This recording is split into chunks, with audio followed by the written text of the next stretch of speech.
Samantala, handa na ang Iloilo para sa Parao Regatta Festival 2026. Muli na namang sisiklab ang makukulay na layag, masiglang sayaw at lokal na delicacy sa pinakamakulay na piyesta ng karagatan at kultura. Para ihatid sa atin ang detalye ng balitang yan, may FYI report si Tin Matro.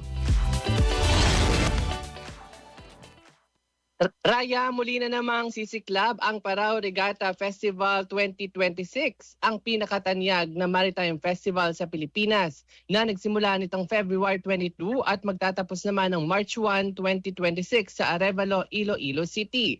Tampok dito ang karera ng mga makukulay na paraw, tradisyonal na bangka na may layag at selebrasyon ng kultura, sining at pamumuhay ng mga Ilonggo. Isa sa mga tampok ay ang pintalayag kung saan magpipinta ng makukulay na disenyo sa layag ng paraw. Ang pangunahing karera ay gaganapin sa Villa Beach at Arevalo Beach kung saan ipapakita ang husay at bilis ng mga manlalayag. Kasama rin sa programa ang Kusina Regatta Cook-Off, Food Festival ng lokal na delicacies at sinamba sa regatta competition na nagpapakita ng sayaw at sining ng mga Ilonggo. Para naman sa mga naghahanap ng trabaho, mayroon ding Parao Regatta Job Fair 2026. Ang Parao Regatta hindi lang basta karera. Ito ay piyesa ng karagatan, kultura at kasiyahan na siguradong kapupulutan ng inspirasyon at aliw na mga manonood.